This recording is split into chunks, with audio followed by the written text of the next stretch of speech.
o'tdi, biz bo'lishim unuqdi. Mas'ul tuyg'ular qayerda qoldi? Hammasi noaniq bo'lib ketdi. Bir-birimizdan uzoqlashdik.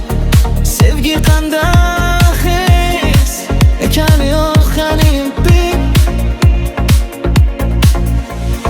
Yana o'sha janjallar, qarsilagan eshiklar, kamchiliklarimizni yanada kattalashtiramiz. O'ylayman, nega, nima uchun go'yo yana o'sha azobga qaytaveramiz.